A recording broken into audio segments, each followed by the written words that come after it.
Please don't say that. Don't say that.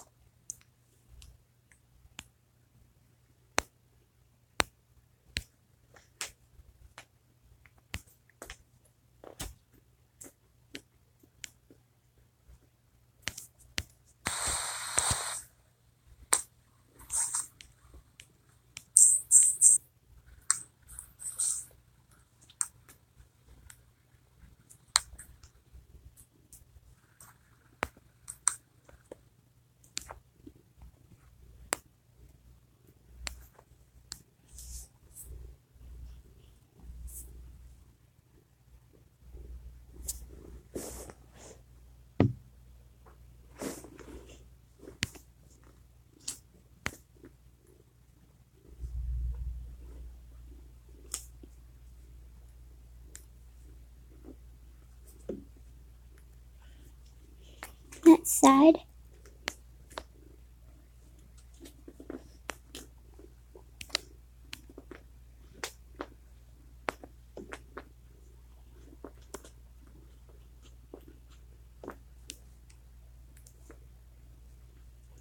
Hi.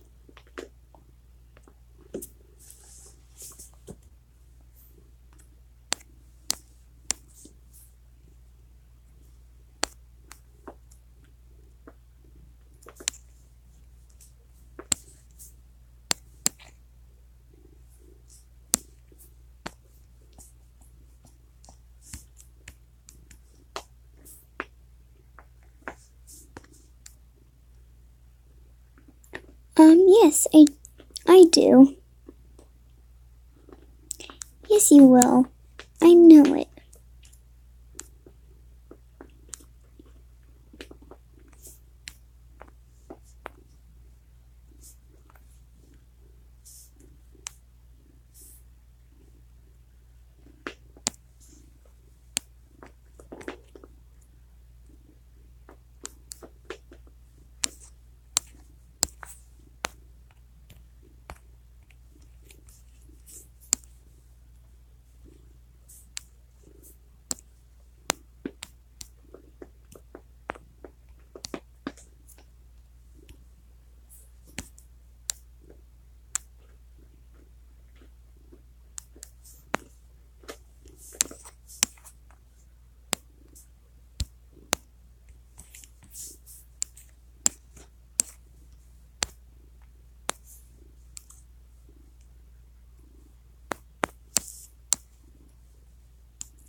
And you can ask me stuff too if you like. If you like, I should say.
No, thank you for that.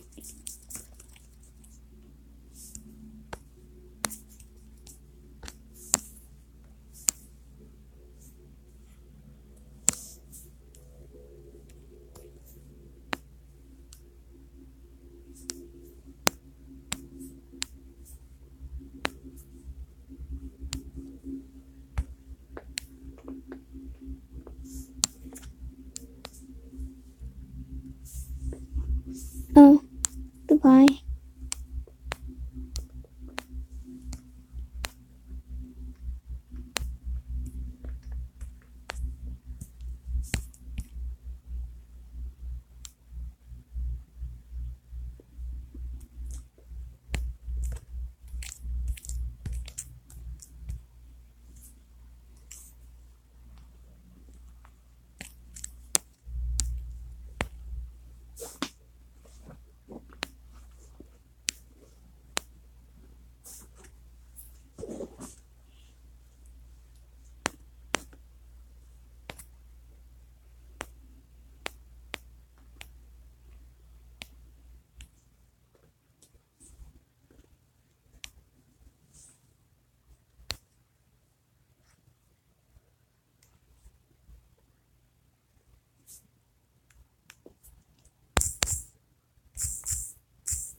In this video, we're going to show you a quick and easy way to make a mold and cast of your own hand. It's fairly versatile, and the position of your hand and what you do with the casting are entirely up to you.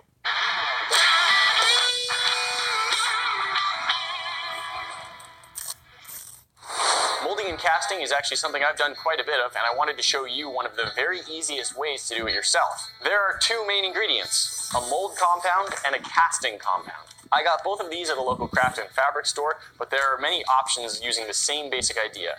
Our mold material is something called alginate, and our casting material is plaster with some other added elements to it. Here's the basic idea.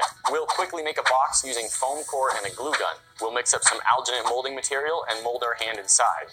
Once the mold is cured, we'll whip up a batch of our plaster and pour it into the mold, making a perfect cast of our hand.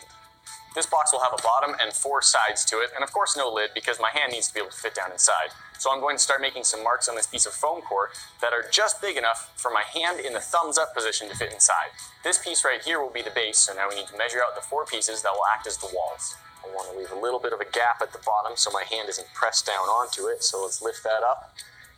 And I probably want to get molded up to right about here on my wrist. Not far beyond the edge of my hand, but a little bit. Overall, it looks like we'll want to pour the alginate about 6 inches up, and let's give ourselves an extra inch of wall, just so we're not overflowing it. We've got all 5 pieces of our board measured out, now let's cut them down. We'll probably also need to trim the 2 narrower sides as well, just so everything fits together nicely.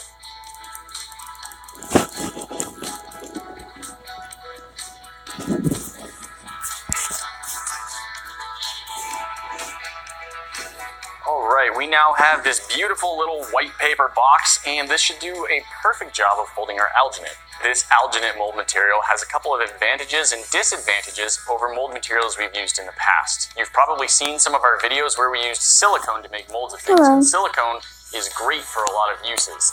It's very durable, it lasts a long time, you can get several casts out of one mold, but it does have some drawbacks. Silicone is fairly expensive, and even the quickest stuff can take up to 45 minutes to cure. Alginate cures in about 2 to 5 minutes at most, and while that seems really good, it does have its own drawbacks. Alginate isn't very durable. You're likely to get 1 or maybe 2 castings out of a single mold. It's also a very wet material while you're using it as a mold, so there are some things you can't cast in it. A lot of types of resin won't work well if they're surrounded by moisture. However, it is perfect if you're trying to cast something made of plaster. And because it cures so much faster, it's a lot more comfortable to try and cast, say, a hand in this than it would be in silicone. Because otherwise I'd have to put my hand in the box and just hold it perfectly still for like 45 minutes before I pulled it out.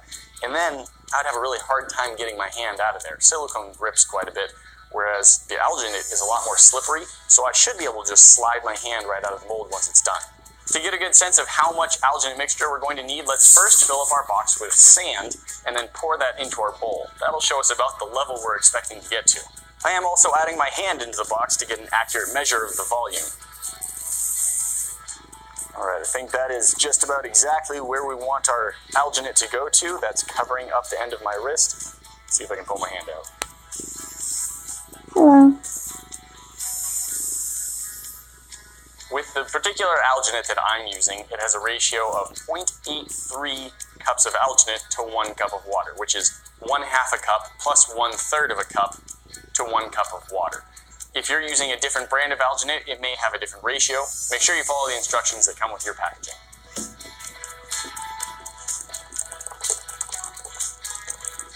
Alright. The number of teenage suicides is skyrocketing. We need your help. On Tuesday, August 7th, show up for our kids. Alright, going for a thumbs up. Pushing my hand down into the alginate. I am too. All the way to the bottom and then back it off just a little bit. I don't want to touch the bottom just close. Make sure if you're holding your hand, you're in a position that you can stay in for a few minutes, because although it does cure faster than silicone, it's not instantaneous. I can feel it curing around my hand, and for the most part it doesn't feel wildly different, except that just as my hand moves the tiny, tiny bit, I now feel resistance where it used to just move right through the liquid. I think I'm about ready to take my hand out, and the alginate does really get into all the very tiny details, so it feels like it's stuck to the sides of your hand. It's not really chemically bonded on there, it's just gotten into every tiny little groove and nook and cranny in your hand that it's gripping on pretty well. So in my experience, the easiest way to get it off is to really just start wiggling your hand around inside the mold just a little bit, and you'll feel it start to detach from your skin and everywhere. Once it feels like it's loosened up, you should be able to just slide your hand right out. There we go. Hand slid out pretty nicely. You can see down in there the cavity, that hand-shaped cavity somewhat. Our alginate mold seems like it's working great. My hand came out of there without destroying too much. I can see the mold on the inside. So I think this is going to work really well. So what we need to do now is mix up a batch of our casting material. We want to be ready to do this immediately after finishing the mold, because an alginate mold does not keep very long. If you want to expand its lifetime by a little bit, you can keep it in a sealed container with a lot of wet paper towels. That can help it stay viable for even a couple days, but it is something that's going to degrade quickly. So this is really something you want to make the mold and then cast into it right away. Our casting material says that it is a 3-to-1 ratio of the material to water. So let's mix them up about enough to fill up a hand, giving a thumbs up, and then pour that into our mold.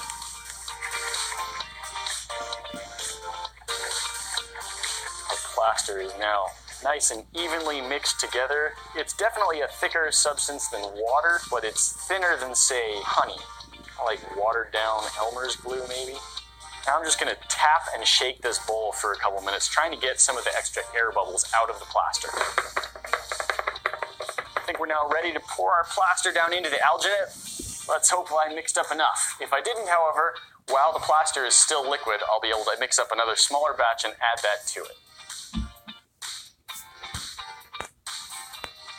Before I fill that all the way, I'm going to take the mold, just shake that a little bit. Again, I'm just trying to get any air bubbles out. I'm going to tip it to make sure that the thumb is full all the way and all of the air bubbles are out of that. Look at that. I have maybe a couple of tablespoons left over plaster. So if your hands happen to be the exact right size of mine, then 3 cups of this casting material and 1 cup of water is the perfect amount. My hand is molded and the cast has now been poured into the mold, and that needs to cure. With this stuff, it takes about 45 minutes before it's ready to take out of the mold.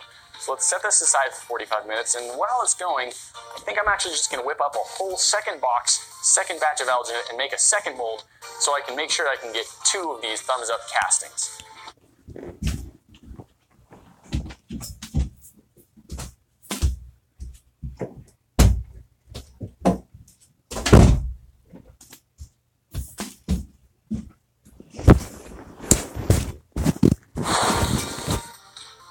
got a second mold made and we're about ready to start making the plaster, but before we do, there's some other things I want to try.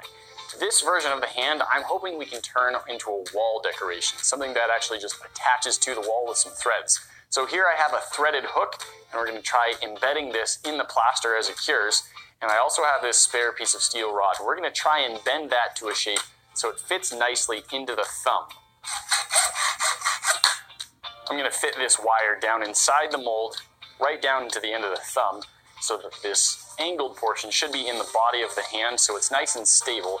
And then after I pour the plaster in, I'll take this hook and lower that in as well. So hopefully we'll have the hook embedded in it that lets us have threads so we can screw this into a wall after it's cured, and a piece of metal inside the thumb, really giving that some good reinforcement. Now the plaster does take a little while to start setting up, so I think to get the hook to be in the right spot, I'll try attaching a little bridge of tape going across and just lower that down into the plaster. Our first mold with the casting in it has now been sitting for 45 minutes curing, and I think it's time we try and take it out of the box. Now, I don't have a good way to grab onto this, so I think what I'm going to